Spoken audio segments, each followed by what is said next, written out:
Сырым. Нені ойлап жатсың? Сені, жаным. Мені? Сенен бірдеңе сұрауға болады ма? Айта бер.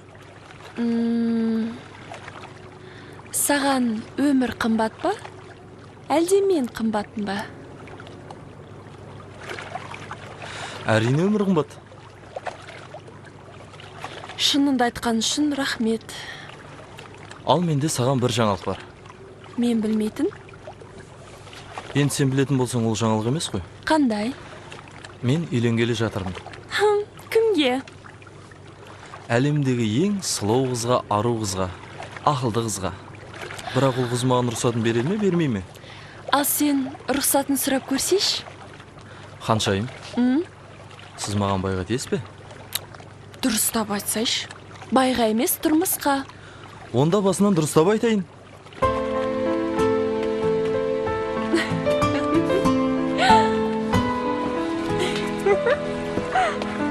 Аса құрметті ханшайым. Иә. Сіз маған күйеуге шығасыз ба? Ойланып көрейін. Сен маған тұрмысқа шығасың ба? Әрине шығам.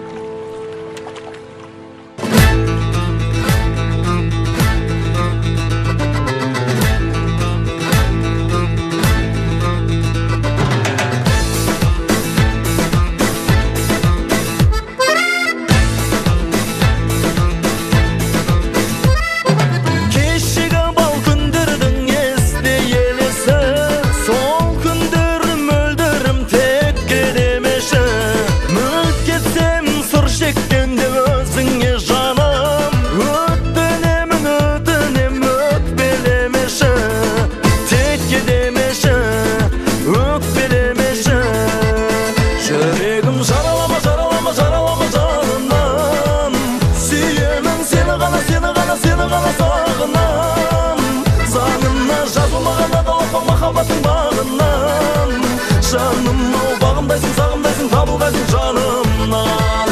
Кел жаныма, қол қолыма, барын берем мен жолыңа.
Саған фильм ұнады ма? Эмоция қатты берілгені болмаса, жалпы жаман емес. Ал маған ұнады. Иә? Бірақ өмірде бәрі олай жақсы болмайды ғой. Неге олай дейсің? Осындай фильмдер жақсы. Өмірде армандауға, қиялдауға, басқаша етіп өмірді қалыптастыруға көмектеспейді ме? Фильмді қайдан, бірақ сол киноға барған жігіт маған сөзсіз ұнады.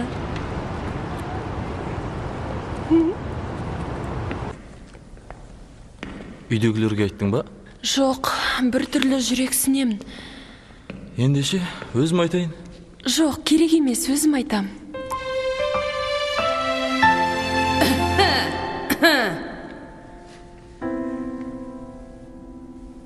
Кіреге. Мама.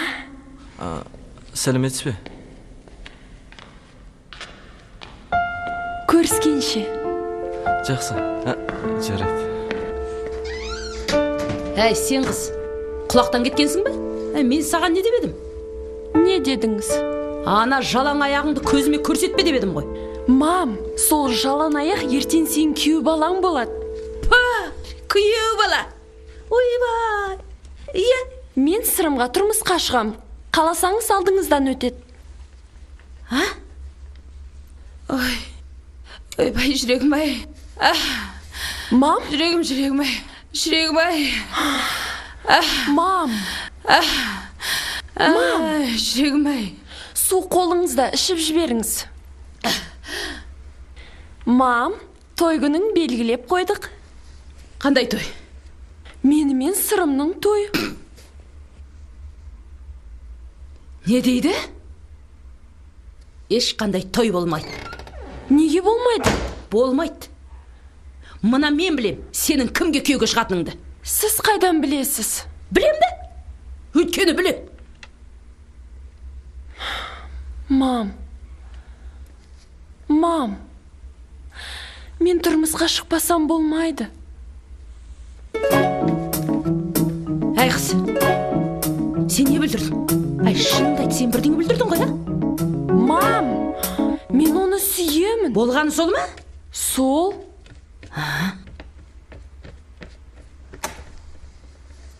Сүйем деген не тәйірі? Қаршадай боп. Іске кірісу керек.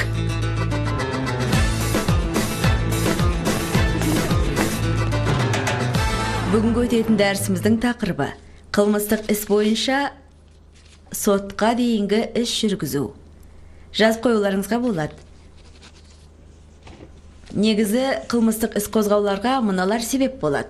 Азаматтардың арыздары, кінәсін мойындап келуі, мемлекеттің органдары лауазымды азаматын немесе ұйымда басқару функцияларын басқарып отырған адамдардың хабарламасы. Бұқаралық ақпарат құралдарындағы хабар, лауазымды адамдардың және қылмыстық іс қозғауға құқығы берілген органдардың қылмыс іс туралы мәліметтері тікелей анықтауға себеп болады.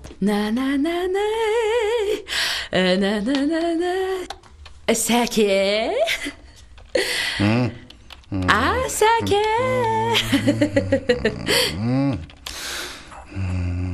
Не болды? Жұмыстан шаршаған жоқсың ба? Жоқ, сен келгенше шаршаған жоқпын. Шаршаған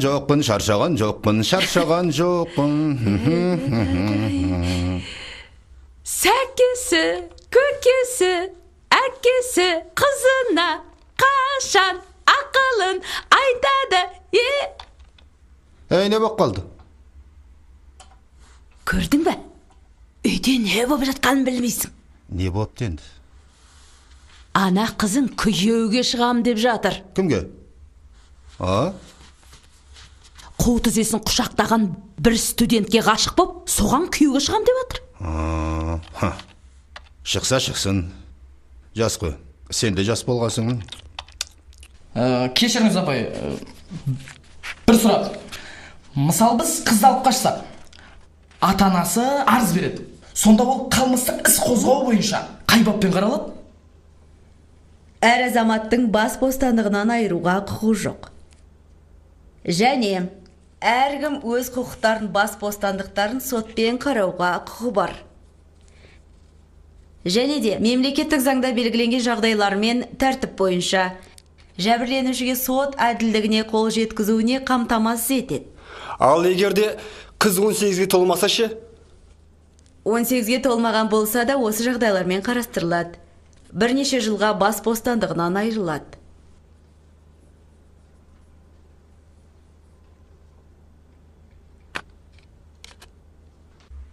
Жоқ шықсын ғой, бірақ енді дұрыстау. Шетел көрген, бай қуатты балаға шықса мейлі ғой, дұрыс.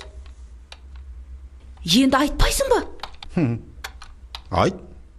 Мен айтам мен, сен айтпайсың. Сен айт. Қызың ғой, айт. Енді айтып жатырмын ғой мен. Сәке, кеше мен бір құрбыммен кездесіп қалдым. Ау. Сөйтіп кафеде отырдық. сөйтіп отырып сөйлесіп ойбай сені танимын. Сөйтсек олардың да балалар өсіп қапты ғой. Аха. Анау кім бар ғой? Кім? Ана еркін прокуроршы. Соның әйел. Зымзия ма? Қой өйтіп айтпа. Біреусе ұят болар. Солардың балалары өсіп қапты да біздің қызға көздері түсіп қапты. Құдағи болайықтық ба? Апай, бұрынғы ата бабаларымыз қызды алып қашқан. Сонда оларды да соттаған ба? Ол кезде де өздерінің заңдар болған. Біз қазір дамушы демократиялық мемлекетпіз. Сондықтан да әр адам мен азаматтар бас бостандықтарын және жеке басының құқығын қорғай алады.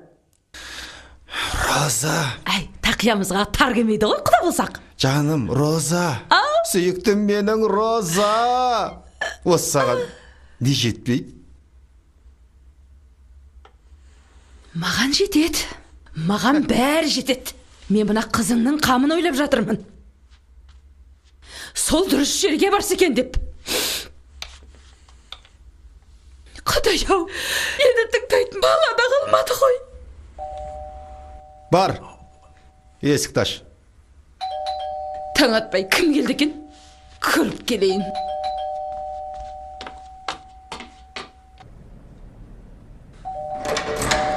О, ла-ла-ла-ла-ла-ла.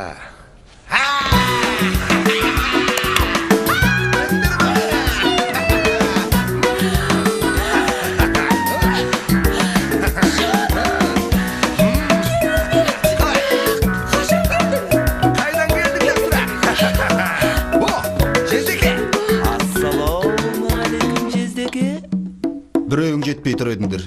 Отыр. Жездемді қандай шымын шағылмаған? Жездеке, көңіл күйін жоққа, Бар көңіл күйін. Жездеке, құлағым жылы болайын ба?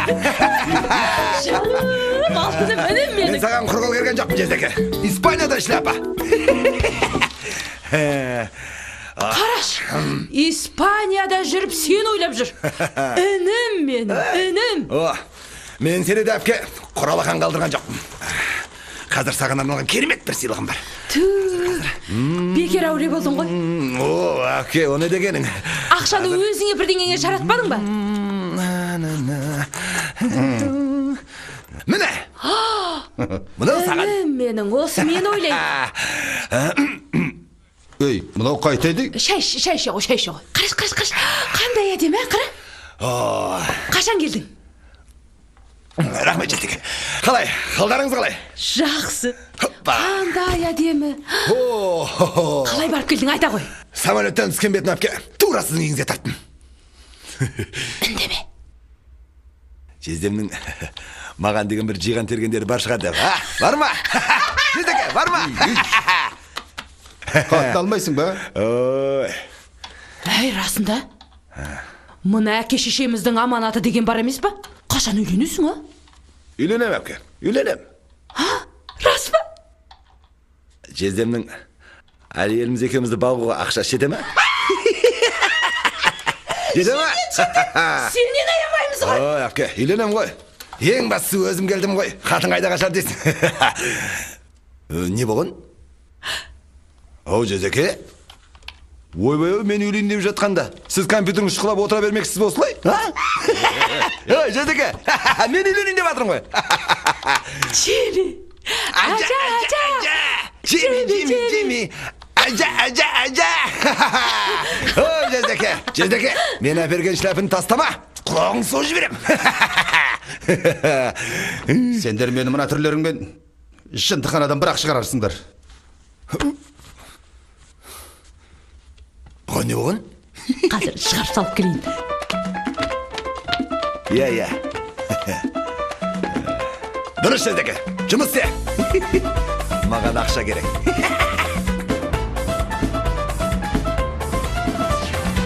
Мамам келіспейтін бірден ашып айтты. Сонда сенің ойыңда не бар өз? Мен ойымды өздерің жақсы білесіңдер ғой. Сонда сендердің ең ілкебекте қай жерлерің кем? Маған бір ой келіп тұр. Ақыры көнбейді екен, бірге қашыңдар. Солай емес пе, Асылхан? Бәрекелді. Жарайсыңдар. Шіркін, қандай романтика. Романтика? Қоя тұршысы. Романтикалық ештеңе көріп тұрған жоқпын. Үлкендердің рұқсатынсыз. Шамзе? Алып қашса керемет болатын болды. Сырым, қыз көніп тұрғанда сенің бұның не? Алып қашпайсың ба? Ай, түсінбейсіңдер сендер. Мүмкін біздің махаббатымыз сыналғалы жатқан шығар. Маған бұл ойын ұнайды. Мен келістім. Сырым, келісіп тұр ғой. Ендеше алып қашу операциясына кірсек, а? Ой, қандай жақсы болды. Болады. Тура бір кинодағыдай болатын болды, Сен абайла қашқан әрі қызық болады, Тойға көйлек алуым керек.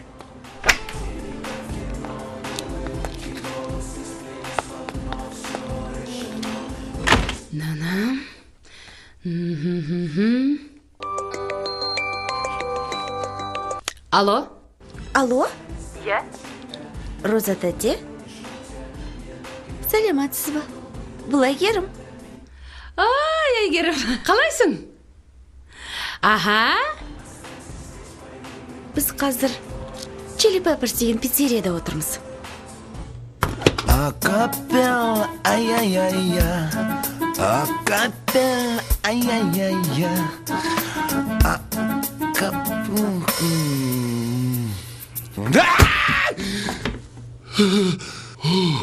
Не деп жүрсің апа?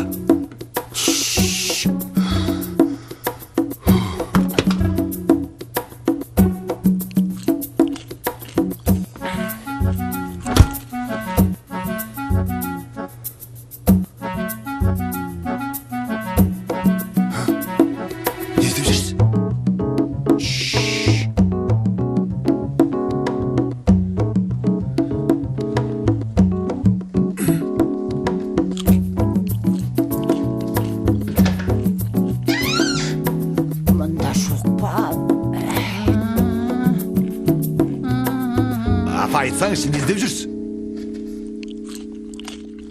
Әжетхана қайда?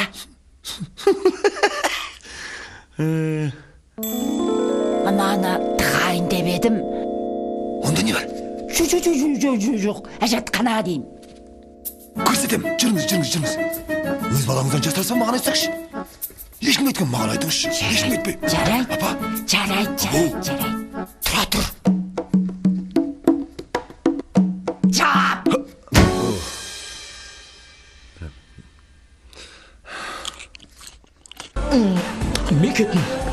Мен кеттім. Өздерің жиналып келе бересіңдер. Ал мен сен ішіне. Бірінші алам. Я сөйтейік. Амин, Аллах акбар.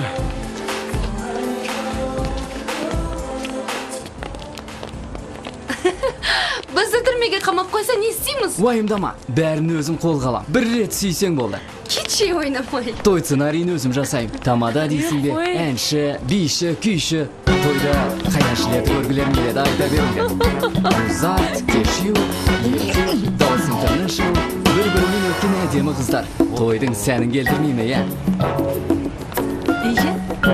Қайда жол жүріп барасыңдар? Ой, Роза тәте, сәлематсыз ба? Амансыз ба? Бәрі жақсы ма?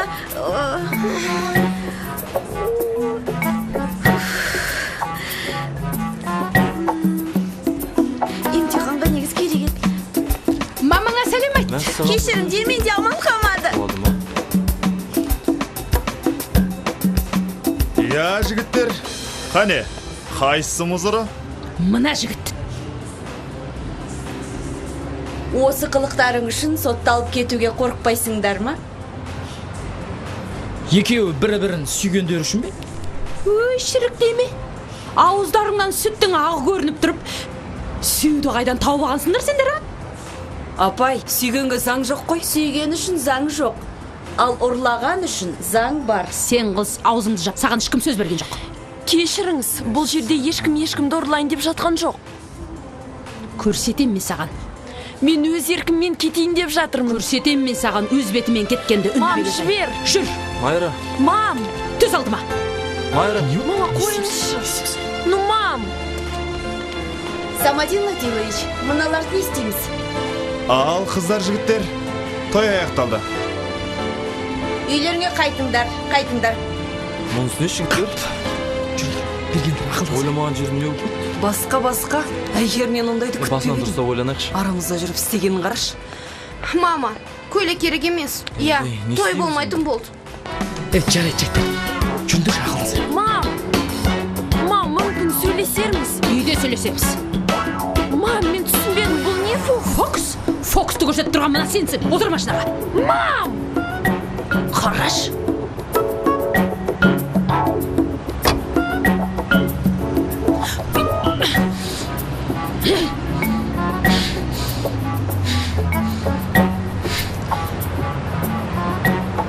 Қарашы, бесіктен белім шықпай жатып, дейді. Көрсетемін мен саған. Тағрименіңді.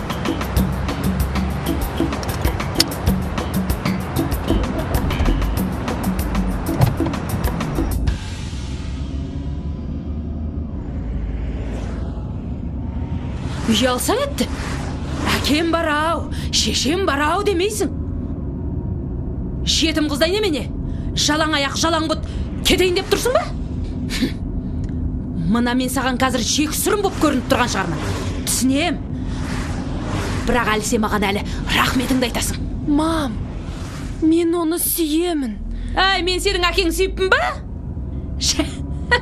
Бірақ онсыз қазір өмір сүре алмаймын.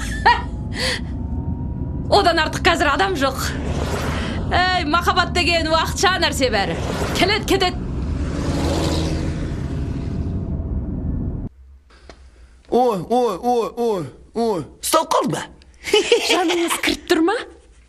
Қараш. Әкені әке демей, шешені шеше демей. Ағаны Өз аға бетімен демейді. кеткен. Ақыры ақыл жоқ екен, енгізу керек оған. Қолмен енгізу керек. Тоқта. Көрдің ба? Әбден бетімен жібергенсіңдер. Ақыр тыңдамайды екен. Тас қып қамап таста. Құдалар келгенше үйден шыға алмай көзі бозарып отырсын. Кілте болды ғой. Ішінен кілте болды ғой. Ал сен сыртынан кілте. Молодец. Ал енді сен. Отырсын. Көзі бозарып. Сенбіге дейін осында отырасың, құдалар келгенше. Емтиханға да осында дайындаласың. Мама, бұл не? Ұнай ма? Ұста. Енді сен жауап бересің. Есікті ашыңыз, мама. Айтсаңыз болды. Мама, есікті ашың. Мама, құтқарыңдар, көмектесіңдер, мама, сырам.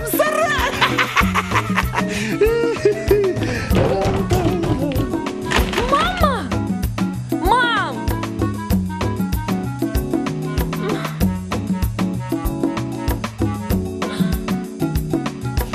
Ау! Ай!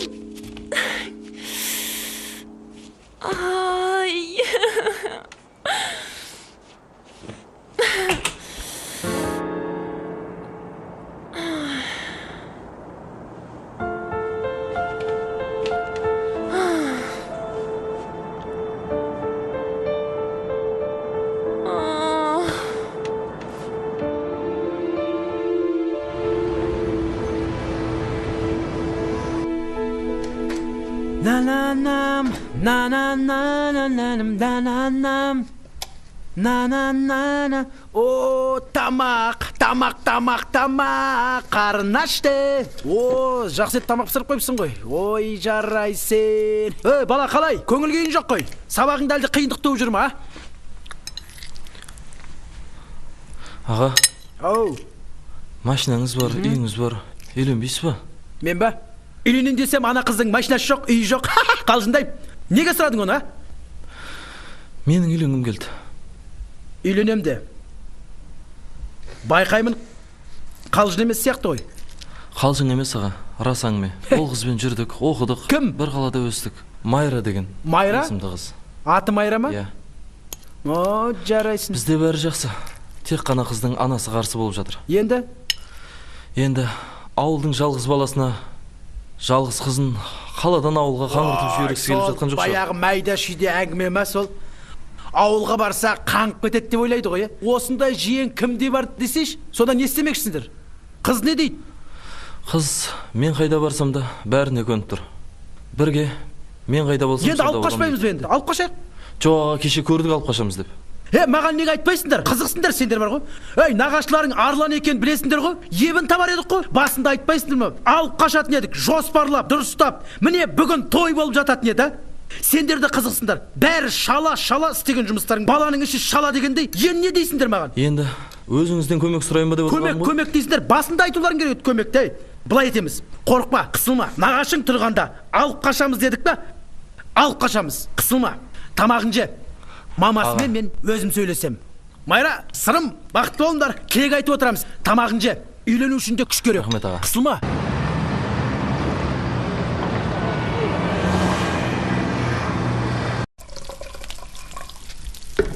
О ханем, сізге айтар датым бар.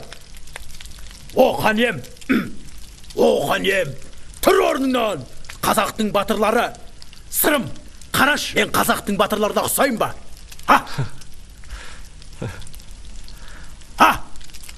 Ұқсайсыз ғой. Қарын шамал тарту керек енді. Енді қалай, ұқсаймын ба? Енді келдіңіз. Негізі мен бет әлпетін тұлған батырға келе ма? Келет, әртісіз ғой. Бүгін менде репетиция. Келіп көріңдер. Жарайды аға. Жарайды біз. Күнде айтасыңдар келеміз деп. Келмейсіңдер. Сендер нағашыларының қандай актер екен көрсіңдер. Келіңдер, қараңдар. О ханем, сізге айтар датым бар. Алло. Алло. Сырым. Майра, қалайсың? Жақсы, өзің? Менде де жақсы. Мені қамап қойды. Қамап қойды дейсің ба? Иә. Кім? Берші. Алло. Майра? Сәлеметсіз бе? Иә, мен Майрамын. Қалғалай Майра. Иә. Домбыраның жақсысы ағашынан, жігіттің жақсысы нағашынан, сырым деген жігіттің нағашысы мен болам. Сәлеметсіз бе? Очень приятно. Қамап қойды? Иә. Мына екеуіңді де қамап қою керек еді. Сен бүгін құда түсіп келмекші. Қалай? Құда түс келе жатыр? Иә. Кімге құда түс келе жатыр? Сода беріңізші. Алло, Майра. Сіз төрген нөмір жойылған. Набранный вами номер не существует. Кім бұл? Сіз төрген нөмір жойылған. Набранный вами номер не существует.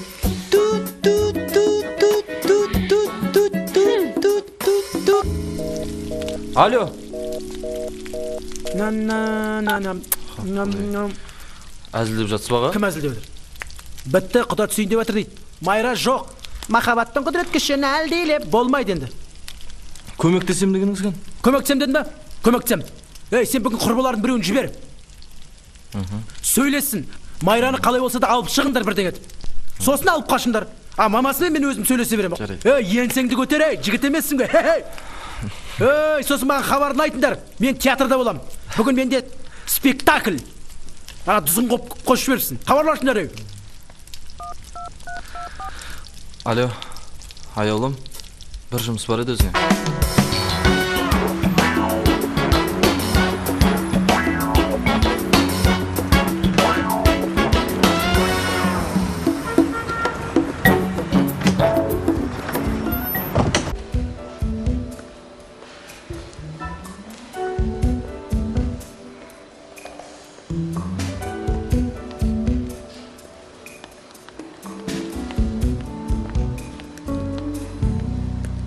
Сәлеметсіз бе?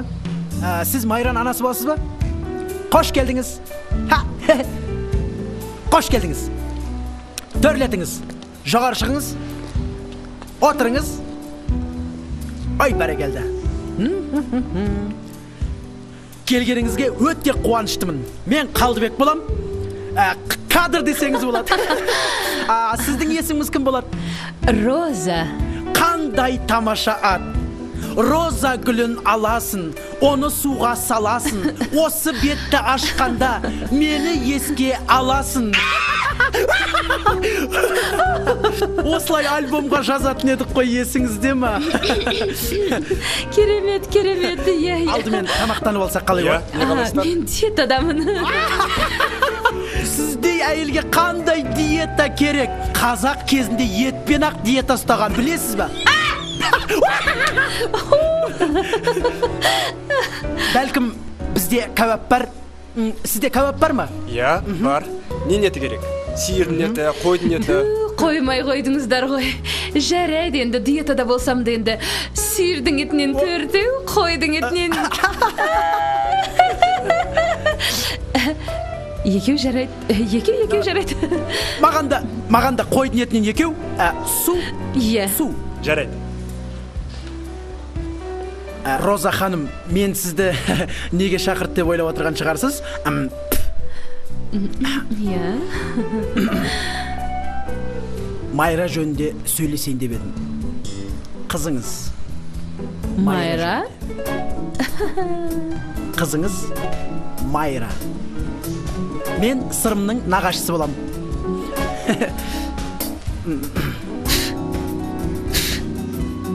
Сырымның нағашысы? Сіз білгіңіз келсе, мен баяғыда жауабын беріп қойғам. Майраны сырымға айттырып келсеңіз, баяғыдан осы жерден сөз тоқтатайық. Болмайды. Неге болмайды? Жастар бір-бірін сүйеді екен. Жастардың арасында махаббат бар. Біз неге кедергі істейміз? Махаббат. Махаббат не екенін білесің бе сен? Әрине білем. Қаяқтағы, кинодағыны, кітаптағыны көріп аласыңдар да зарлап отырасыңдар. Өмір деген басқа қазір. Сонда махаббат жоқ болса, сонда біздің малдан қай жеріміз кем? Енді малдан бес, енді жануардан ал, қай жеріміз артық ал? Сіздің бала шағаңыз бар ма? Әзірге көрдіңіз бе? Ал менде бар. Мен диетадамын. Диетада болса, алып кете беріңіз. Жоқ. Қоя салыңыз. Диетадамын дейсіз.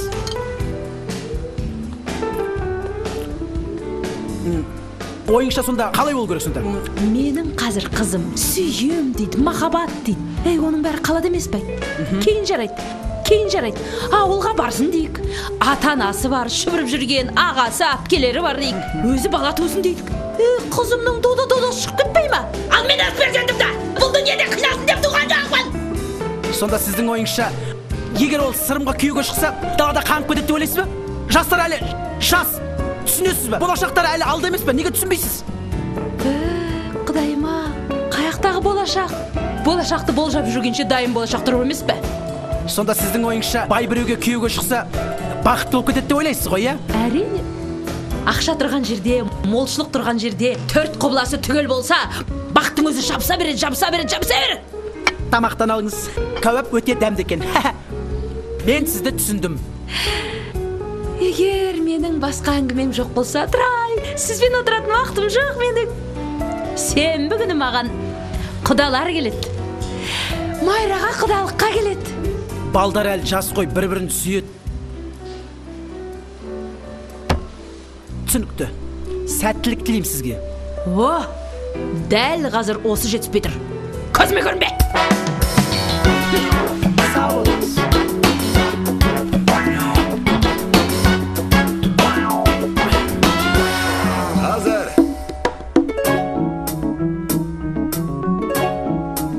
Hazır. Сәлеметсіз бе? Сәлем.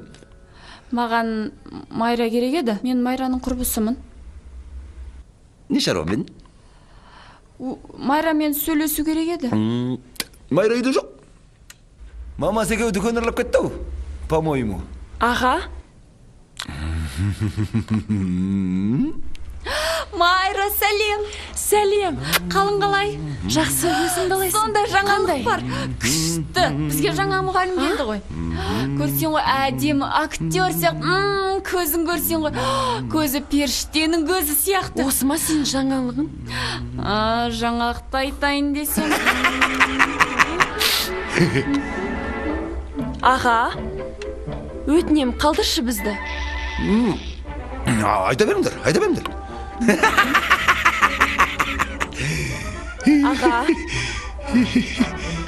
Аға, өтінем, қалдыршы бізді.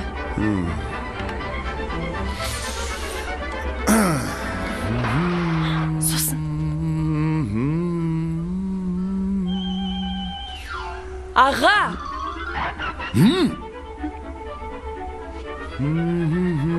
Сосын не болды? Біз келістік. Олар мен сені алып кету үшін жүреді. Сосын олар мен сені алып кетуін керек. Аға! Не аға? Біле білсең, менің мамаң саған қараулық қойған. Аға дейді ғой маған кеп. Маған рахмет айт. Сені құрбыңды кіргізген ме?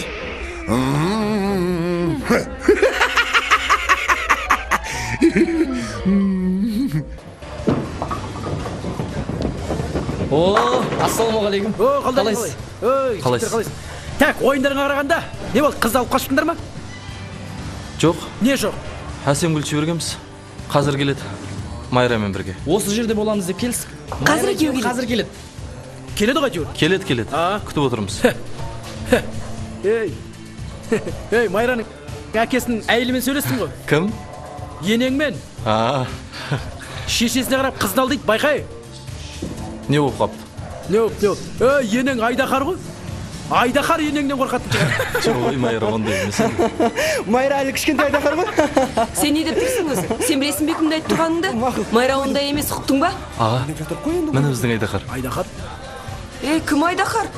Сырым, сен не деп тұрсың? Қалжыңдап отырмын ғой. Мен Айдахар емес. Болды. Міне Әсем келді. Нағашысы. Не нағашысы? Нағашысы жібермей қойды. Жоқ. Жібермеді дейді? Жоқ. Нағашы жіберген жоқ дейді? Бәрің енді Әсемге сеніп, ой, сен де бір боулинг ойнап. Мен бір отырым, енеңмен ар деп бір сағат ырылдасып. Сендер боулинг ойнап отырсыңдар, бір Әсемге сеніп. Баланың іші шала демеп, бүкіл ауыл шулап жатыр, сен бүгін алып қашат деп. Көкем жүр, әлі жас қой деп. Ой, көкем де бір. Ой, бірінші көкемдей болып ал. Бір қызды әупірем делмей жүріп, сендер боулинг ойнап отырсыңдар. Баланың іші шала деп, сендерге сеніп жүрген мен де. Не істесек болады. Қолымыздан келгенін істедік. Бітеміз онда. Кешкі 6-та біз үйдің қасына жиналамыз. Сол жерде бір амалын табамыз. Келістік. Сен де бір. Не мынау? Бұл боулингтің шары ғой. Бізден қалған ойын ғой. Аяқ киім шешсеңші. Ой, білем ғой. Носкимен ойнайтын ойын ғой боулингтің. Носкимен ойнайды. Носкимен ойнайды жатыр. Қуады ғой аға.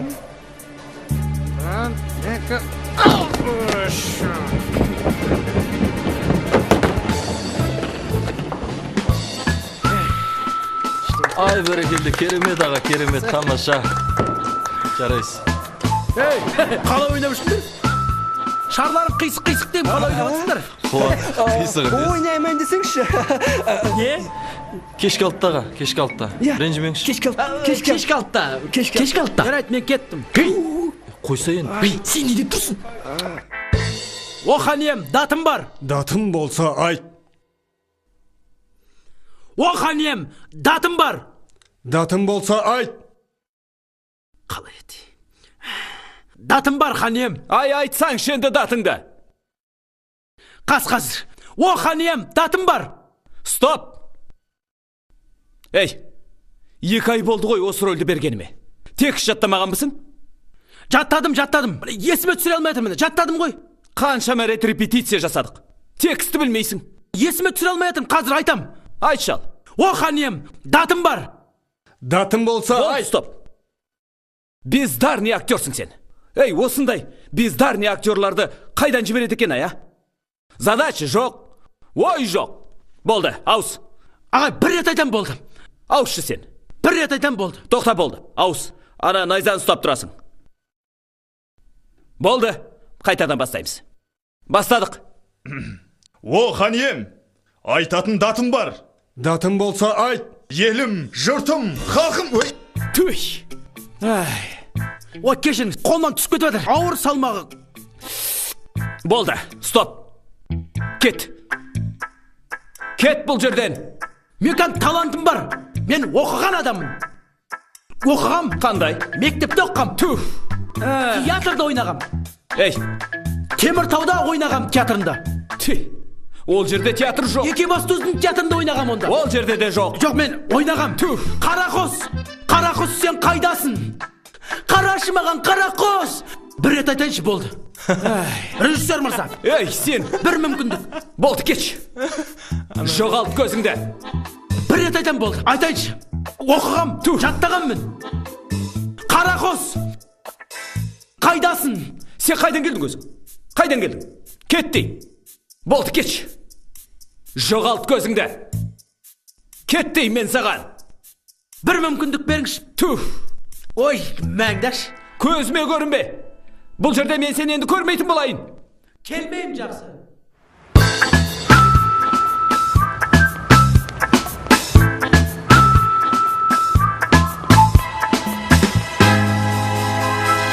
Қадырбек аға, танысып қойыңыздар. Біздің мұғаліміміз Маржан Төлепберген қызы. Сәлеметсіз бе? Ал мен кетейін, сау болыңыздар. Жүріңіз. Иә. Менімен кездескіңіз келген екен, құлағым сізде. Рахмет. Түсінесіз бе, мен сіздің студенттер жөнінде сөйлесейін деп едім. Мен сіздің студентіңіз, сырымның нағашысымын ғой. Күніне бір рет танысақ, сол да жеткілікті. Иә. Түсінесіз бе, бәлкім сізде шет жағатын естіген шығарсыз, Сырым мен Майраның арасындағы махаббат жөнінде бір-бірін ұнатып қалған, екеуі үйленбекші. Досым. Жоқ, дұрыс қой енді. Бірақ сіз түсінесіз бе? Кешіріңіз. Екі студенттің махаббаты жайлы әңгіме айтып тұрғаныңыз ерсі көрінбей ме? Жоқ, енді түсінем.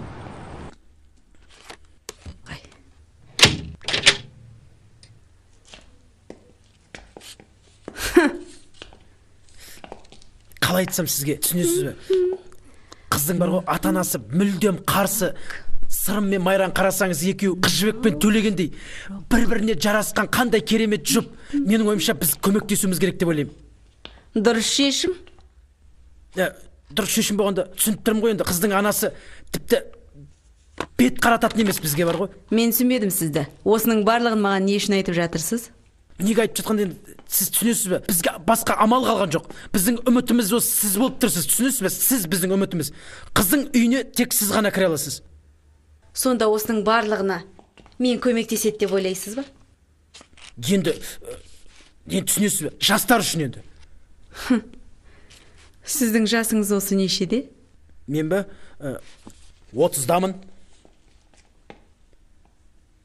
30-да. 15-тегі баланың сөзін сөйлеп тұр.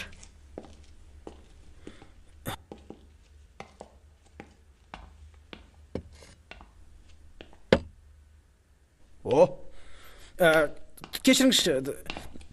Қыз алып қашу деген не деген сұмдық? Басқа амал жоқ енді, түсінесіз бе? Жоқ. Мен бұған ешқашанда көмектесе алмаймын. Енді түсінесіз бе енді, бір жастар үшін енді, бәлкім Сырым мен Майра туралы. Сізді бәлкім мен шығарып салайын үйіңізге дейін, а?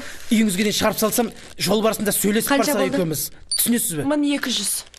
Көзіңізді ашып қараңыз. Қазір 21-ші ғасыр. Шығарып салудың қажеті жоқ. Қазақ қай ғасырда да қазақ.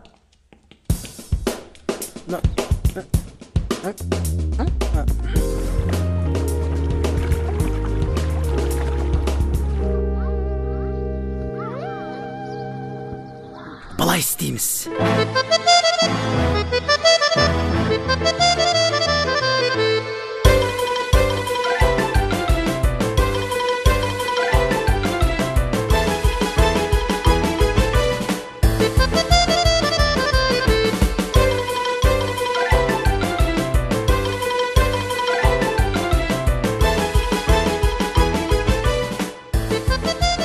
Барлығын осылай жоспар бойынша істейміз. Құтындар ғой, түсіндер ғой барлығы. Барамызда тақ дейміз, болды. Қалай?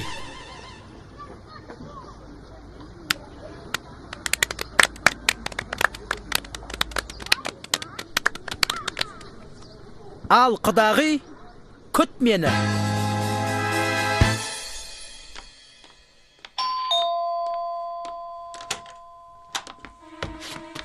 Маржан, сіз ба? Мен Маржан.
Өзіміз бастай бермейміз ба? Үйде алтын, ақша, бағалы заттар бар ма? Айтқың келмейді, е? Қайталап сұрайым. Үйде ақша, алтын, бағалы заттар бар ма? Айтқысы келмейді. Қазір мен саған айтқызам. Мынау не екенін білесің бе? Ha? Бұл қазір саған айтқызатын зат. Сен бізді ойлап отырған шығарсың жай адамдарды. Жоқ, жай адамдар емеспіз. Біз білеміз, қазір сені сөйлетеміз. Жоқ дейсің. Кубок, алтын, бірінші орын деген бар емес пе? Болды ғой енді. Қара, алтын. Темір ма өзі? Әрине, оның үстіне сен мұғалімсің. Жаның барда айт деймін. Алтындарың қайда? Ақшаларың қайда? Айт деймін. Жауап беру қиын е сұраққа. Біреуді өкіртіп тұрып сұрақ қойғанда бәле дейсің. Ал енді менің сұрағыма келгенде жауап бермейсің. Айт қане, қайда? Ақшаларың қайда? Айт деймін. Сен үндеме. Отыр. Үніңді шығарма. Атып тастаймын қазір. Атам айт деп ойлап тұрған шығарсың. Атып тастаймын. Айт қане. Отырған жеріңде атып тастаймын. Болды, үніңді өшір. Сен менің есімді атап қойдың ғой. Атаған жоқпын. Жаңа Асылхан, үніңді өшір дедің ғой. Атаған жоқпын деймін. Мен Жанат үніңді өшірмеймін десем жақсы ма? Бәрекелді, онда басын шешіп таста. Шеше алмайды деп тұрсың. Шеше алмайсың. Шешіп тастаймын. Ал міне, мен де шешіп тастам.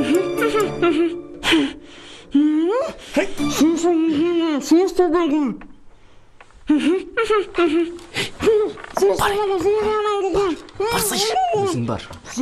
Барсайшы. Мен емес, өзің бар. Апай, кешіріңіз. Біз сізді тонауға келген жоқпыз.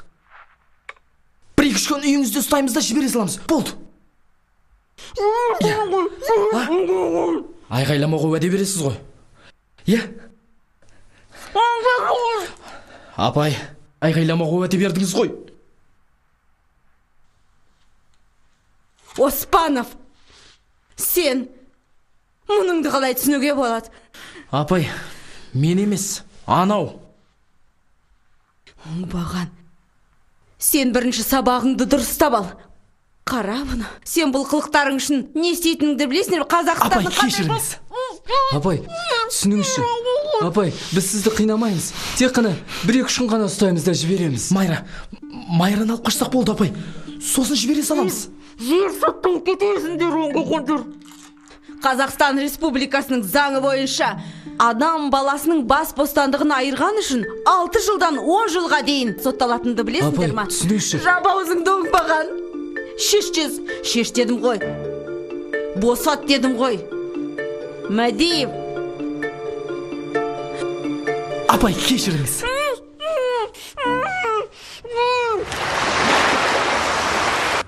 Отағасы? Мынау менің жақсы көретін тамағым ғой, Иә. Бұл ненің құрметіне? Балаң хабарласты. Не дейді?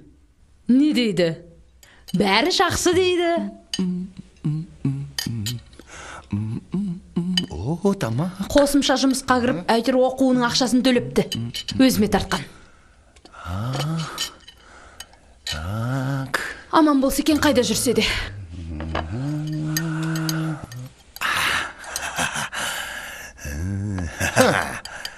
Апа, міне, ер жігіт деген сондай болу керек. Көк тиын таппай масыл болған.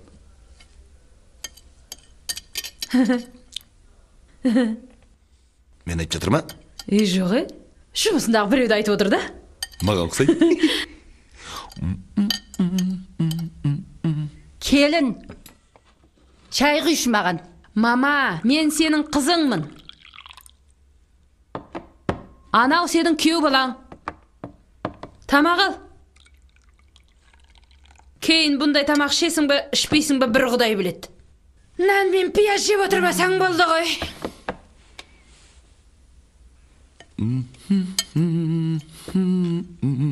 Мама, тамағыңды же. Келін, шай құй. Саған болмайды. Же. Мен сенің қызыңмын. Анау сенің күйеу балаң. Сөзіңді қаш сөзіңді қой. Ана шай құйшы. Құлыным, же. Құдайға шүкір, баламыз өзімізге тартқан. Шай құйшы. Ақылды боп шықты. Мынау қыз кімге тартқанын білмеймін. Ақылынан адасты ма? Не істепті мен қызым? Не істеметті? Үлкеннің айтқанын тыңдамайды. Өзі өсіп өнген адам сияқты не ақыл тыңдамайды, не өз басымен тіршілік жасамайды. Ақмақ болмаса, есі кеткен қожанасырға күйге шығам дей ма? Мам! Немене ма? Мамаң Құдайға шүкір отыр. Көрдің бе? Қалт. Оқтайды мынаған. Осы үйді өзі тыныштап отырып тамақ ішеміз ба, жоқ па? Әй, келін. Не?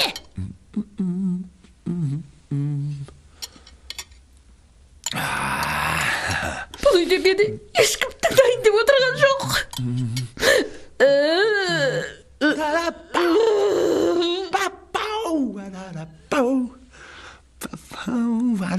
Бұл үйге кіріп шығып жүрген бір әруақ сияқтымын.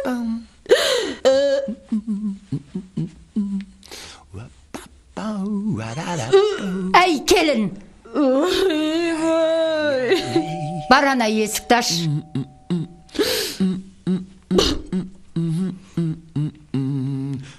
Балам-ау. Мынауың кім? Апа, тыныш. Кете берсін. Бұл бар ғой, апа. Бұл мыстан кемпір.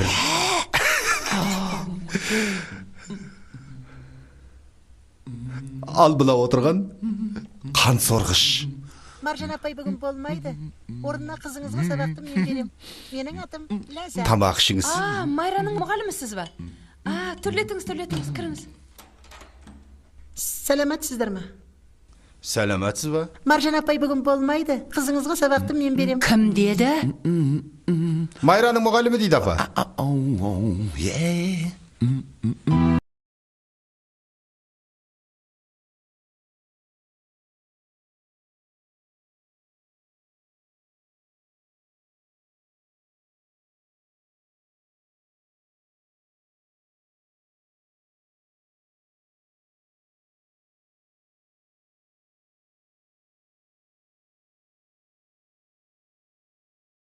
Жүріңіз, Майраның бөлмесін көрсетейін. Міне бөксе. Майрош? Майра, мұғалімің келді. Көтеріле беріңіз. Рахмет. Өзінің бөлмесінде. Ой, үйіңіз қандай әдемі. Рахмет.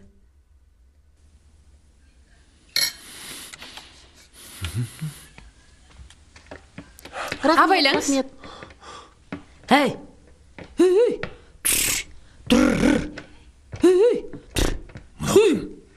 Не болды? Бұлғын. Қыз, немене?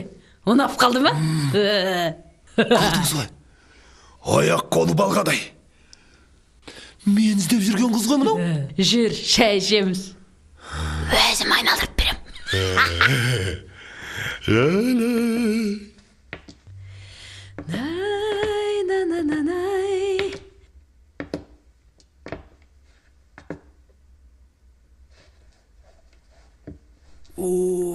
Ойбай.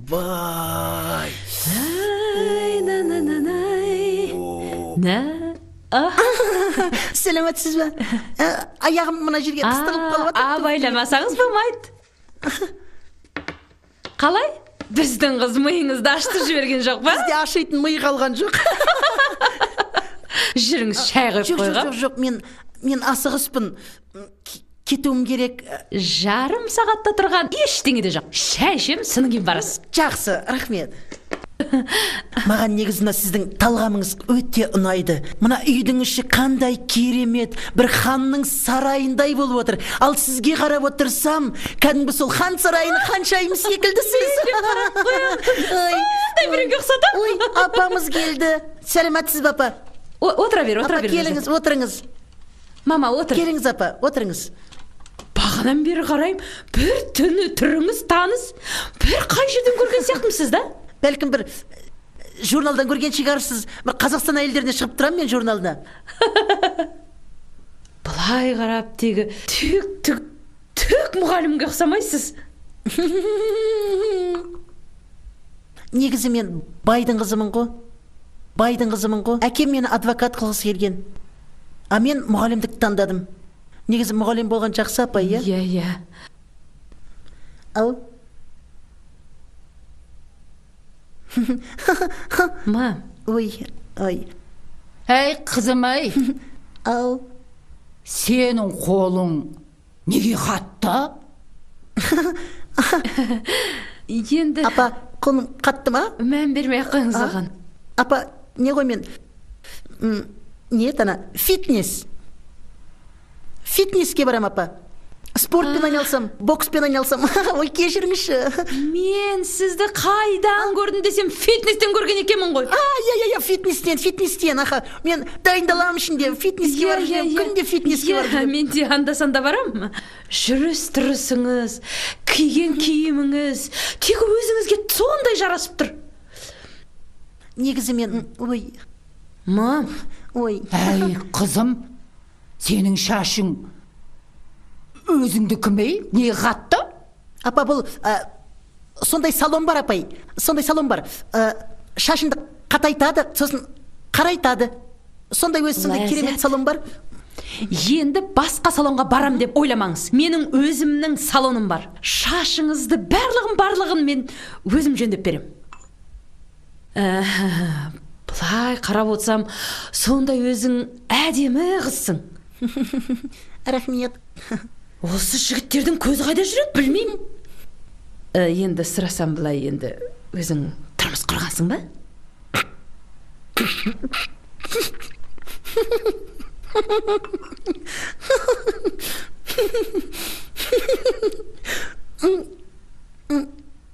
Мен әлі қызбын. Ой, қызбын деп ма? Мен әлі жас қызбын. Мен сені мынандай бір жігітпен таныстырам. Танысасың ба? Жоқ, мен әлі жаспын ғой. Енді жас деген жақсы, енді бәріміз де жас болдық қой. Әй, мынаушы. Апа. Мам, не болды? Не болды? Апа, өзімдікі. Апа, бұның ешқандай салоны жоқ. Бұндай менде бар, және Мадина Садуақасовда бар. Мамам кішкене алжып қалды енді. Мен сізден сұрайын дегенім, жаңа мен Майрамен сөйлескем, сол кезде мен байқағаным, көңіл күйі жоқ екен. Естігенімше, сіздер тұрмысқа шығарайын деп жатсыздар ма Майраны? Иә, енді жігіттер көп. Шықпасы да шығарамыз ғой енді. Дұрыс қой, әрине. Бірақ менің ойымша, Майраның егер сүйгені болса, сүйіктісі болса, негізі махаббат деген жақсы ғой. Махаббат деген негізі құдіретті ғой, керемет. Негізі өзінің сүйгені шыққан дұрыс деп ойлаймын мен. Қайтесің, сен өзіңді ойла. Бізде қыз болдық, бізде жас болдық. Тұрмыс құру керек, бойдақ болған өте қиын. Апа, кешіріңіз, Роза апа, кешіріңіз. Қараңғы түсіп кетті, маған үйге қайту керек. Аға, қазір машиналар тоқтап қалады. Сау болыңыздар, аға. Ертең кездесеміз, сау болыңыздар. Мен сен қазір шарт салайын. Апа, сау болыңыз. Ләззат, сумкаңды алып барасың. Кешіріңіздер, тіпті сумочкаға үйрене алмай жүрмін мүлдем. Ан-жермен жерге тастап кете берем әйтеуір. Рахмет, сау болыңыз. Сау болыңыз, апа. Ертең сау болыңыздар. Келіп тұр. Әй, мынау қыз емес. Тү, мама. Қош, қайдан білесің соның бәрін? Маған қатты ұнады. бәлкім шығарып салармын. Рахмет.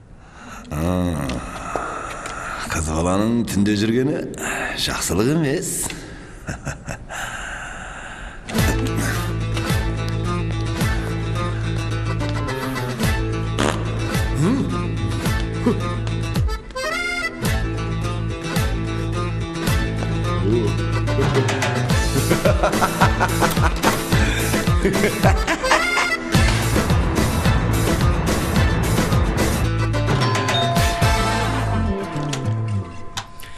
Ей, қалайсыңдар? Жақсысыңдар ма?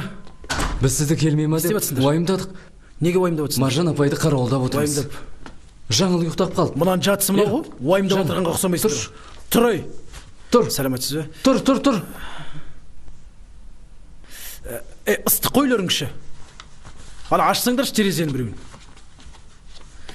Маржан, түсінем енді. Мені көргеніңізге таң қалып отырғаныңызды түсінем. Енді сіз мені қарақшы деп ойламаңыз. Осының барлығы сырым мен Майра үшін. Не? Түсінбедім. Жақсы, аузыңызды ашам, бірақ айғайламаңыз, е? Сөзімді аяғына дейін тыңдауға уәде берсеңіз, аузыңызды ашам. Жақсы? Кешіріңіз. Қолыңызбен істеген істі енді мойныңызбен көтеретін боласыз. Нені айтып тұрсыз? Нені? Түрмен айтып тұрмын мен. Әрине, егерде сіз мені өлтіріп, өзенге ағызып жібермесеңіз. Не айтып тұрсыз, Не айтып тұрсыз? Астафиралла, ондай бізде ой жоқ, 1 грамм ой жоқ. Сырым мен Майра үшін істеп жатырмын осының барлығын. Түсінесіз бе? Түсінбеймін. Осы уақытқа дейін талай жастың сүйіп қосылғанын көрдім, бірақ мынандай сұмдықты. Әттең менің қолым бос емес әйтпесе бар ғой. Мына бетіңізден шарт еткізер едім. Найна, найна, я? Роз, ұйықтаған жоқсың ба? Жоқ. Жетім қайда? Ваннаға кірсе 2 сағат шомылатынын білесің ғой?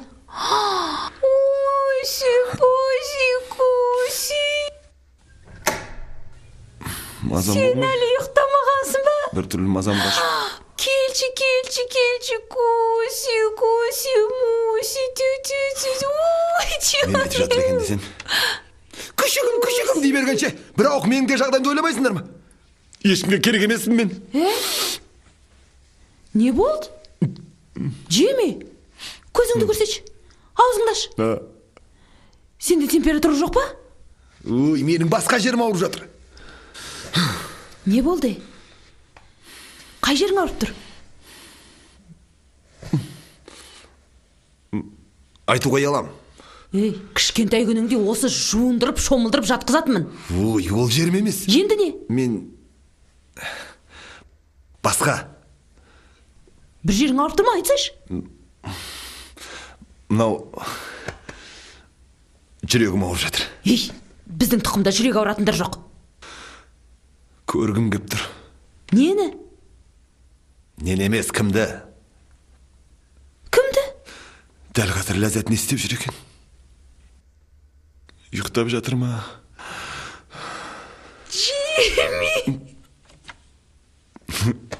Чими? Не? Сен ғашық болдың ба? Қойшы. Чими? Қойшы. Чими. Қойсай. Үлкен болады. Ача. Көрдің ғой. Мен қанша рет ел аралап жүрдім, Біреу-ақ көнді қыз, біреу-ақ. Мен үйленгім келеді. Бірақ келісім бере ма, бермей ма, қорқып отырмын. Саған ба? Иә, маған? Телефон қайда? Телефон. Не істемексің? Қазір. Не істемексің? Ойыңыз енді, түсініңізші енді мені. Бір-екі күн шыдаңызшы болды. 1-2 күн шыдаңызшы. Жұмыстың барлығы бітет болды. 1 минут кешіріңізші. Мені кешіріңіз. Кешіріңіз, 1 минут. Кішкене тұршы, мен телефон қоңырау салды. Алло? Ләззат кеш жарық. Бұл Роза ғой. Сәлематсыз ба, Роза апай? Кешірек звондағаныма кешірім сұраймын. Ләззат, ертең не істер едің? Үйде отыра бересің ба? Үйде отырсаң отырып қаласың. Өзде үйде отырып қалған қыз ғой. Алло, Ләззат. Ертең сағат 9-да кездесеміз. Неге? Екеуміз ертең бір жерге қыдырып қайтсақ қарсы емессің ба? Жоқ, қарсы емеспін, Роза апай. Қайда? Кездескеннен кейін бәрін айтам. Болды, құпия. Жақсы, ертең сағат 9-да күтем. Аха, жақсы. Рахмет, сау болыңыз. Так, болды. Бар, менің ұйқым келді. Бар. Не істейсің, айтсайшы енді. Бар деймін, ұйықта. Ертең білесің, қазір жезден кел. Ертең болса ғой тез. Болды. Керемет. Адам ұрлайсыз, тұтқынға ұстайсыз, әйел боп сөйлесесіз. Тағы да мен білмейтін қандай өнеріңіз бар өзі. Маржан, бір-екі күн маған көмектесіңізші, болды. Маған тек осы көмегіңіз осы отырсаңыз болды. Көмектесіңіз? Сіз өзіңіз қылмыскер болғаныңызбен қоймай, мен де қылмыскер етпекшісіз бе? Ол ісіңіз іске аса қоймас. Мен сізді білесіз бе? Соттатып, соттың табалдырығын тозғанша. Су, тамағын беріп тұрыңдар. Жақсы ма? Тұрай. Маржанмен келем, сау болыңыз.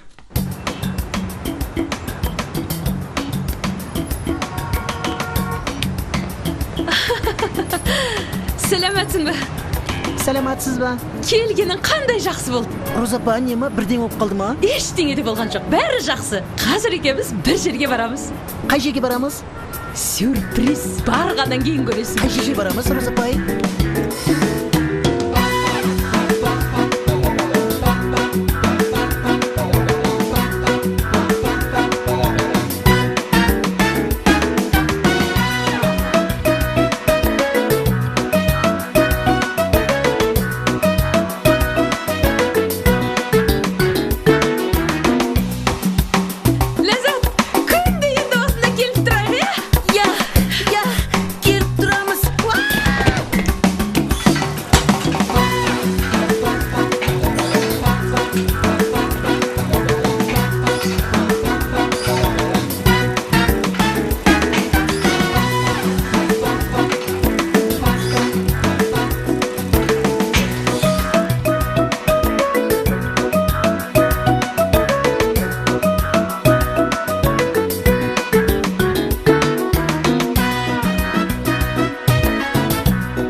Күлме. Бетіңе әжім түседі.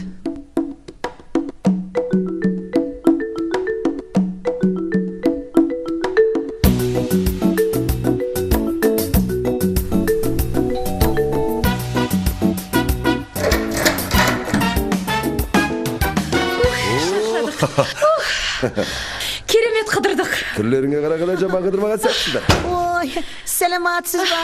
Рахмет сізге, Роза апай. Осылай қыдырмағалы көп болды. Сен әбден шаршаған боларсың. Шай дайын ба? Шай дайын? Жоқ, мен жұмысыма кірісейін. Шай ішейік, содан кейін барып жұмысыңа кірісейін. Жоқ, Майра апай, мен жұмысыма кірісейін. Майраға кіріп шығайын, иә? Жарайды онда.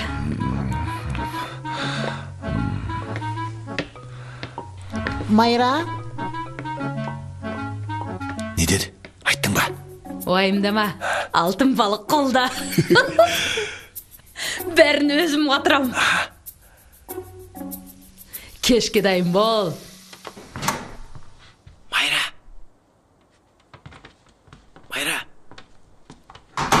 Бер кел. Сәлеметсіз аға. Ағайыңыз апайды естіп қояды қазір. Кешіріңіз апай. Апайды. Қалғалай, жақсы ма? Былай. Мен саңа бәрін түсіндірем. Бүгін күндіз мамаңмен, анда бардым, мұнда бардым. Не дәл, тырнақ істейтін, маникюр, педикюр, саунаға бардық, керек. Бірақ ішім пісіп кетті ғой. Отырым ішім пісіп. Әйел адамдар қалай отырады екен? Мен түсінбеймін, сіздер отыра бересіңдер ішінде. Так, былай, кешке мен сен нағашыңмен ресторанға барамыз. Сен нағашың бар ма? Мен артымнан қалмайды. Сонымен ресторанда мен көбірек ұстаймын, жақсы ма? Көбірек ұстай тұрам. сол уақытта сол кезде саң екеуің ұзап кетіңдер, жақсы ма? Рахмет сізге аға. Рахмет сізге аға. Болды енді, болды. Қайткенде де мен сенің қайнағаның ғой. Білем, бірақ өмірде сіз ең тамаша қайнағасыз. Жақсы. Соңынан рахметтерімді айтарсыңдар. Жақсы, мен кетейін. Болды, мен кеттім. Оппа. Жақсы. Оппа.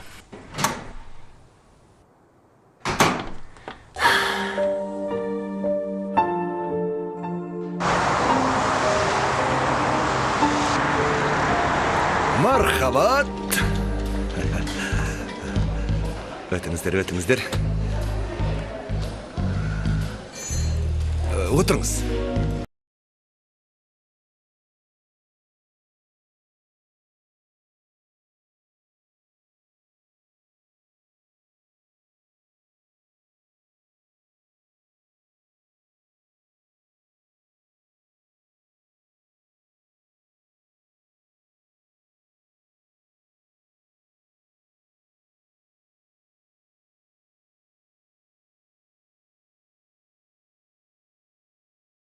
Салем бердік. Ассаламағалейкум. Қалайсың бауыр? Салем Нәзира, қалайсың? Бәрі осында. Дайынсыңдар ма? Қыз дайын болса, біз дайын. Онда тез. Аха, болды.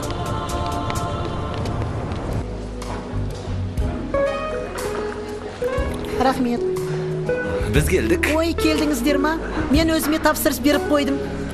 Өздеріңізге тапсырыс бере беріңіздер. Сәлеметсіздер ме? Не қалайсыздар? Маған француз салаты. Бәлкім шарап ішерміз.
Шарап ішкеннен кейін ән салғым келіп кетті. Мен де ән салғанды жақсы көрем. Мен де жақсы билеймін. Мен негізі шығармашылық әйелдерді өте жақсы көрем. Рұқсат болса бір ән айтып берсем. Әрине, апай. Қазір? Иә, қазір. Ән айтып берсем. Ән айтқым келіп тұрды. Бар ынтамызбен сізді тыңдаймыз. Тек күлмеңіздер, иә? О, не дегеніңіз? Көп болды айтпағалына. Қысылмаңыз.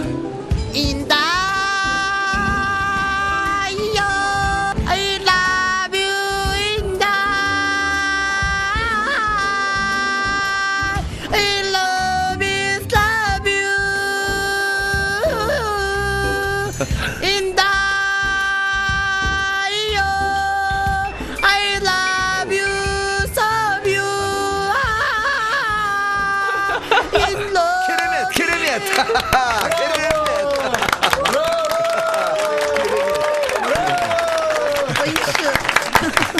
Бәлкім мына орынды билеміз, а? Мен ба? Әрине сізбен. Келіңіз шараптандыра қояйық.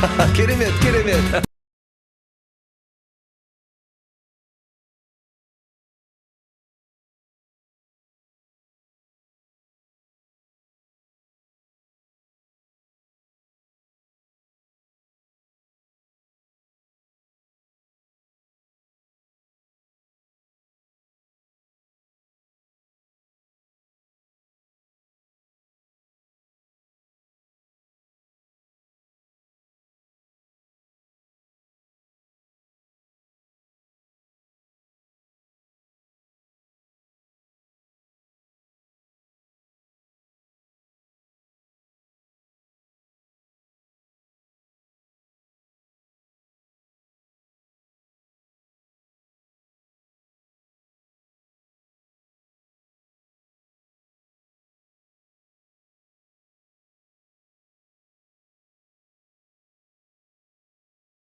Бар болған осақ па? Кім? Бол, тез жүр. Ана жаққа бізді күтіп отыр. Қайда? Тез. Қосай жөндесей машинаңды. Олар қайда? Сәлем, қалайсыңдар? Ой, жаным, амансың ба? Бол, тез жүр. Бол деймін. Кеткен, тез, отыр машинаңда. Кім еді атын? Джимми, не болды саған? Джимми, ой!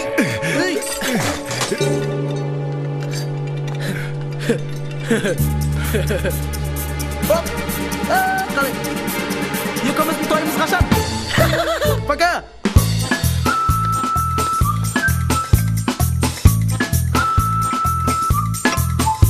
Охрана!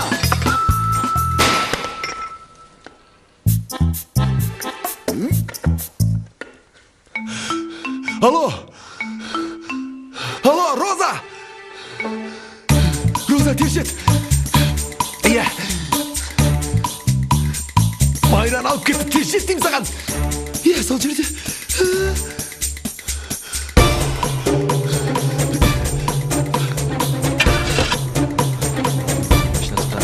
Не машинаң? Қырсыртып өтін ішті. Кеттігенді. Ясылхан, не болды саған? Бағана мен Мә. Бой посуды. Мә. За люстру. Мә. Это дело решимо. Мы сами решим. Вы свободны. Ой.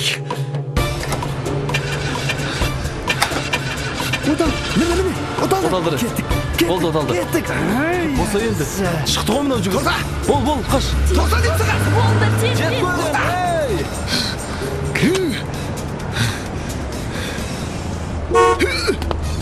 Қайда жүрсің оңбаған? Қыз қайда? Әлі кетті. Қайда кетті? Кетіп бара жатыр. Қызға ие болмай естеп жүрсің. Ләззат қайда? Ешқайда. Қызға айналып ұшып кетпеген шығар енді. Жоқ, қызға айналған жоқ. Еркекке айналып кетті.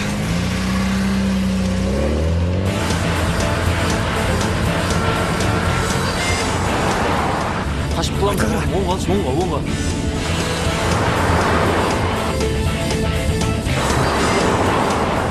Абайлаш. Отыршы тыныш, кедергі жасамай қалған.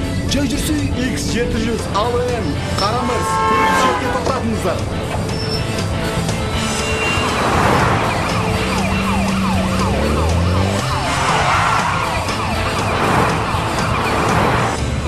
Абайлаш. байлап жүрсейші, мен әлі үйленген де жоқпын. Отыршы тыныш. Келіп қалды. Маған кете берсем, Қазір жерде тұрақ бас. Айдасаңшы. Көрсетемін саған. Анау шалаң аяқ бәлені шығасыңда бұлшытсын шығарасың. Абаляшы Роза, полиция келе жатыр деймін. Келсін, оларда шықпайтын жерде шыға қалып кет. Шабасыңдар. Енді ғой жан-жағымыздан бәрі. Роза, полиция! Роза, тоқта деймін. Тоқта деймін саған. Полиция болса қайтейін. Жаныңа қарасаң тоқта деп жатыр саған. Міне. Мен емес, аналарды қуыңдар. Тоқта деймін, Роза, тоқта. Тоқта деймін саған. Шабасың бағызыңды шаппайсың ба? Болды, тез. Айда, қаламандар. Болды. Маған кете берсем. Тез болшы, жасыла. Қаламандар шашып келе жатыр ғой.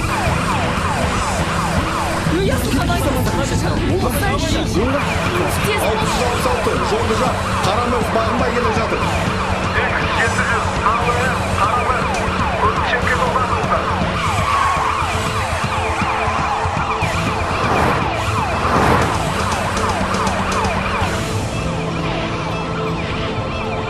Жеткен жеріміз осы ма?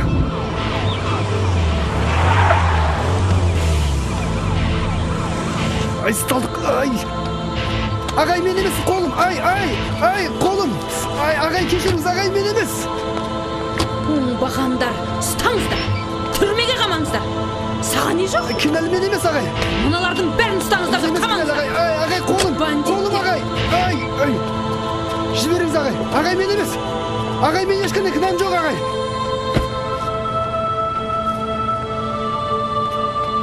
Алан ағызды, жіберіңіз. Қане жер? Жіберіңіз. Қараш. Абар, жанбашы. Сен не, маған ерексейін деп бедің? Көрсетемін мен саған. Апарып тұрып қамаңдар. Түрмеге шірдіңдер. Көрсетемін мен саған. Отыр машинаға. Әй, сен қыз, ана сүмелегің түрмеден шықсын десең, мына мені тыңдайсың. Мен айтқан адамға тұрмысқа шығасың. Түсіндің бе?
болады ма?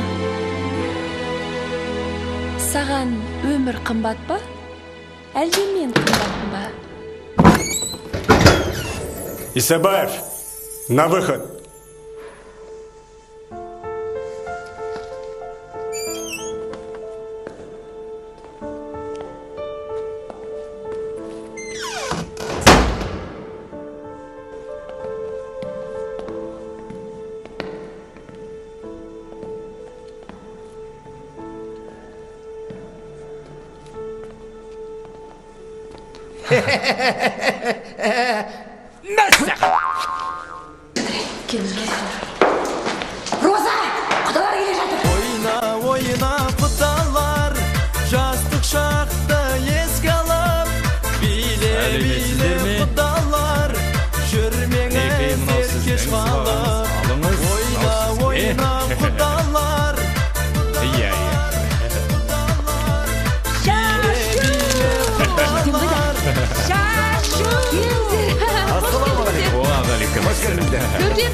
Қыздар, қалайсыңдар?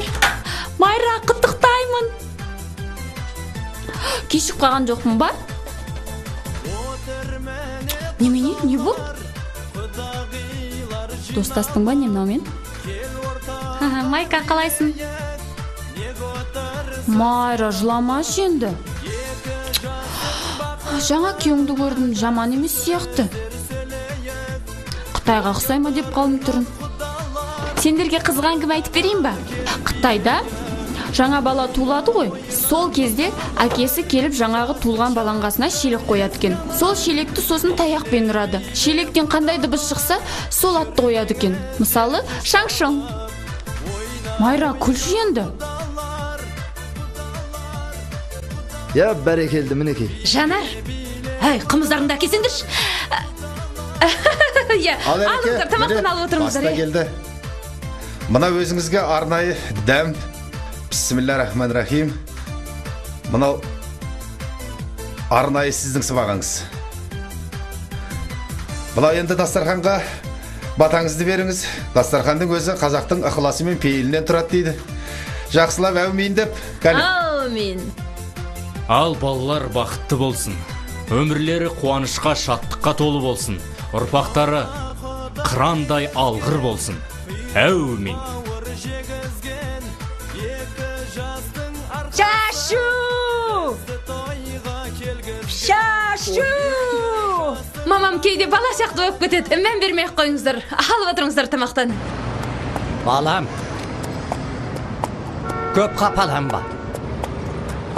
Бәрі жақсы болады. Мен деген әжеңді сонау Қытайдан алып қашқанмын. Шекарадан өтіп. Ой, ата, ол кезде бәрі мүлдем басқаша еді ғой. Ал қазір заң қандай қатал түсінбейсіз. Ол кезде заман қандай еді. Ал қазір мүлдем басқа ғой. Бәрі қатал. Ұры жүрген жерде қарауыл болуы заңдылық. Мен алып қашқанда қарауыл болмады дейсің бе? Бақандай бір елдің аузынан қитып кеткен бұл атан. Расында да біз қанша жігіт болып, бәрі қызды әупірімдеп жүрміз. Сіз айтсаңызшы, қалай сонша қызды аузыңызға қараттыңыз? Бері қара, еркек емессің бе? Сен ер жігітсің. Қазақта жақсы сөз бар. Алушы жеңеме, аңдушы жеңеме деген. Кез келген жағдайда алды болуға тырыс. Мүмкіндігіңді жіберме. Сен қызға уәде беріп бедің? Я, бірақ ол... Бірақ дегенді қой. Мін атқа. Оның анасы бүкіл ағайындар қарсы болып жатса, не істейм енді? Ой, анасында нең бар, оған үйленейін деп жатқан жоқсың ғой. Мін дедім ғой атқа. Бол, ұста мұнады. Кәне. Жарайды. Мә, жүгенді ал. Ал жатсын. Чүп. Апа, мынау енді алғашқы немереңізден сізге ескерткіш болсын деп Майраның кигізген деп есептеңіз. Мінеке, ой, керемет. Рахмет. Қатып кетті. Мынау енді көйлегіңіз, апа, Паршадан әкелдік. Рахмет. Ал енді қазақта баяғыда ас үйге кіргізбейді екен, қолыңда күміс білезігің болмаса, асың таза емес деп. Арнайы тапсырыспен сізге күміс білезік жасаттық қой. Тіл көзден аман болыңыз деп. Қандай әдемі, жарысып кетті. Рахмет саған, құдағи. Құдағи. Саған рахмет. Мынау өзіңе. Менің бақытымды берсін, менің жолымды берсін, менің жасымды берсін. Менің жолымды берсін. Мә, құдағи. Әпке, алшымаяқ қояйын. Осылай жылап отыра бересің бе, Майра? Солай, Майра. Арман қиял толған қаптық аузың буда дәл осы жерге қалдырып кетті. Жынданайын деді.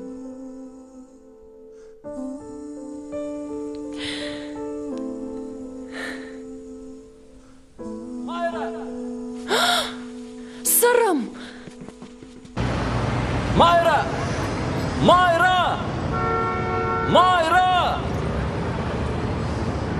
Мен келдім. Сырым. Мен сені іздеп келдім. Сырым, сен қайдан жүрсің? Амансың ба өзің? Әпке ашыңыз, құдағиға келген сый-сияпатымызды берейік. Осы кісілер үшін өмір сүріп жүрміз ғой. Мінекей, құдағи, мынау енді бриллиант тас. Ой, рахмет. Өзіңіз құдағи сияқты жалтырап тұр ғой. Ой, рахмет. Өзімнің қолыммен тағып берейін. Әкеңіз өзім тағайын. Алты көрсем қолым діріліп кетеді.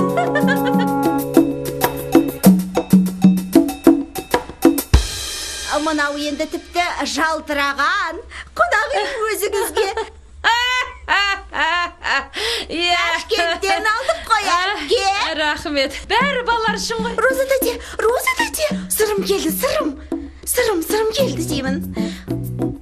Сырым үгім. Майраның жігіті ғой, майраның жігіті. Кетуге кеп тұр. Не дейді? Не айтып тұрсың? Құртпар көзіңді. Байы бар бет. Кет дейм. Құдағи. Бәрін өзім реттеймін. Бұл түсінбеушілік, аха. Кімді тапқансың? Жинанан деді. Әпке? Ай, қатырасың құда. Менің айтқап тұрыс қой. Құда қалай жақсы тұрсыздар ғой деме? Әй, Сәкен, ана қызым бізді масқара қылды. Ереке! Тұр. Ой, қоя тұрш. Тұр дейм, кәне, тұр. Не болып қалды? Тұр деймін. Ой, тұр дейм. Не болып қалды сонша? Тұрсайш. Үйге барған сайдам. Ой, не болып қалды? Сен ақ сөйтесің де жүреді екенсің бей. Әпәдемі отырысты бұзып. О, Ереке! Ё-майо! Ереке! О, Ереке, не болды сендерге? Рахмет. Бұл менікі. Болды. Осымен бітті. Сен өз еркіңмен кеткелі жатырсың ба? Жоқ, басқалардың айтуымен бе? Сырым, сен олай деме. Сен мені түсінбейсің. Маған да оңай емес. Кетпесең бұл жерден сені ұстап алады. Майра, мен сенен жауабын алмайынша, мына жерден бір қадам да жылжымайым.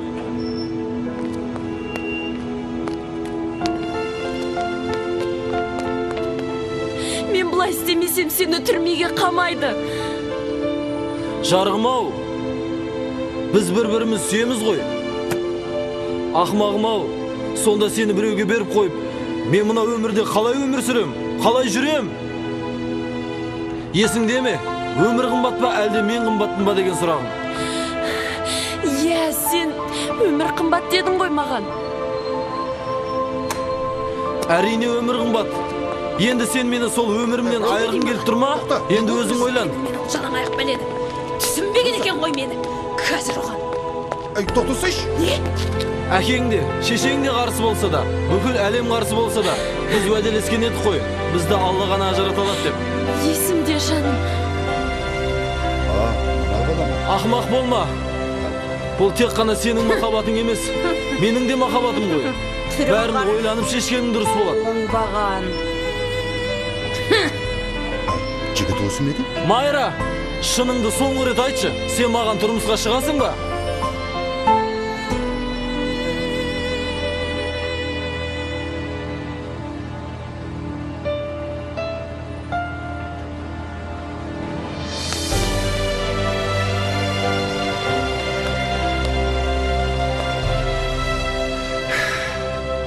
Алайын қызым, бақытты болыңдар, жолдарың болсын. Ақылың бар қызсың, қалай шешсең солай болсын. Бақытты бол. Бара ғой, бар.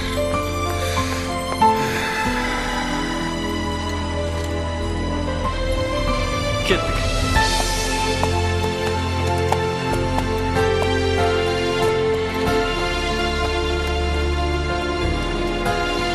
Құдағи,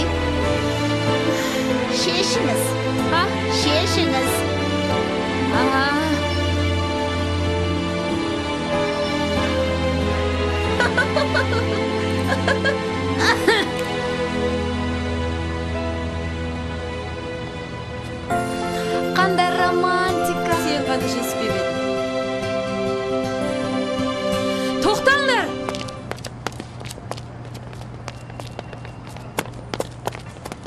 Қайда барасыңдар?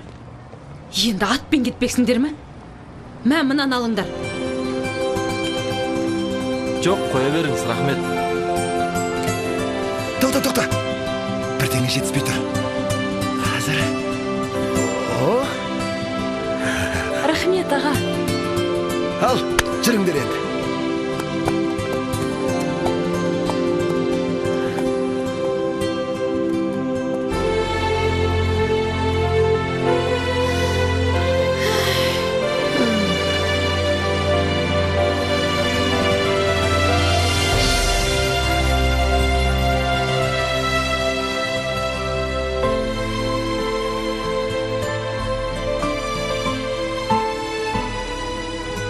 Сырым, Ау, сен менің анама ренжіме. Олар менің бақытымды ойлайды ғой. Бірақ менің бақытым сен екеніне олар енді көздері жетті. ай, өмірде қателіксіз болмайды ғой. Шынайы махаббат тек қана екі ғашыққа жарасқан. Жаным, ренжімеші. Менің мамам сырттай қатал болса да, іште өте жұмсақ адам. Енді ренжіп қайтем. Олар менің ата-анам емес пе? Анау жаққа кеттік. Кеттік, жаным. Ей, жігіттер! Асылхан! Жанат, қайдасыңдар? Қадырбек аға, біз мұндамыз. Ей, Маржан қайда? Сәлеметсіз бе? Біз мұндамыз. Сәлеметсіз бе? Бәріміздің басымыз қосылып қалған екен, мен қазір милиция шақырайын. Жақсы. Біз сіздің әрине заңды жақсы білетіңізді білеміз. Сіздің әрине милиция шақыратынды да білгенбіз. Егер телефон іздеп жүрсеңіз, мінекей. Бірақ бір сұрақ қойсам бола ма? Бір емес 10 қойыңыз. Жоқ, 10 емес, сізге бір сұрағын қоямын. Сіз осы ғашық болғансыз ба? Өмірде айтыңызшы. Болғам? Жаңыл, екеуі махаббат туралы сөйлесіп жатыр. Болғансыз, көрдіңіз бе? Ал сіз мүлдем болмағансыз. Мен болған жоқ. Ғашық деген, сезім деген, махаббат деген не екенін білмейтін адамсыз. Ал менің қалай ғашық болған білсеңіз ғой. Мен қалай ғашық болған? Қалай ғашық болдыңыз? Ғашық болған андай мұндай болмайды, зік-зік етпейді маған. Қайда ол ғашығыңыз? Қайда? Өйткені біз екеуміз... Иә, ол сізді тастап кеткен. Мен де оның орнында болсам тастап кетер едім. Мен тастап кеткен ештеңем жоқ. Мен оны жібергем, ұқтыңыз ба? Мен оны өзім жібергем. Несіне күлесің ал? Несіне күлесің? Ал өзің жігітің қайда айтшы? Сен де тастап кеткен. Тастап кеткен сені. Мен сізді тастамақ түгілі. Сіздің жігітіңіздің орнында болсам, бірінші көрген күні бұрылып қашып кететін едім. Өйткені сіз сүюге тұрмайсыз, ұқтыңыз ба? Сіз маған үйтіп сөйлемеңіз. Өйткені сізде көрдіңіз бе, ешқандай сезім жоқ, ешқандай махаббаттық сезім жоқ, түсінесіз бе? Өйткені, иә, несіне қарайсыз маған? Қолыңызға папка ұстап, көзіңізге очки тағып алып, университетпен екі ортада жүргеннен басқа түк білмейсіз. Yes, красавчик. Өйткені олардың арасында махаббат бар, ал сіз махаббаттың не екенін білмейсіз. Сонда сіздің ойыңызша? Не сонда сіздің ойыңызша? Ғашық болу. Сіз өйткені қасыңызда тұрған адамның ғашық сезім білдіріп тұрған адамды сезбей тұрсыз. Сонда не, ғашық болған адам міндетті түрде барып, мойнына асылып, мен саған ғашықпын деу керек пе? Біле білсеңіз, нағыз еркек соны айтқызбай ақ түсіну керек. Сіз болсаңыз еркек емессіз. Еркек емес. Сіз өйткені қасыңызда ғашық болып тұрған адамды түсінбейсіз ғой.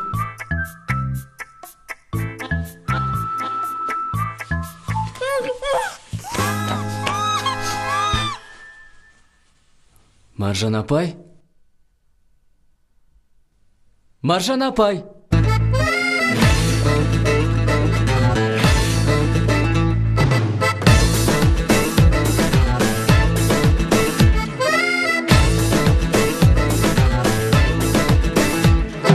Көрмегенмін сен деген күндерді санап, келер ме деп елеңдеп жолыңа қарап, сарғаямын әрдайым сағына ойлап, өзіңсіз бір таба алмай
жалынам, жаным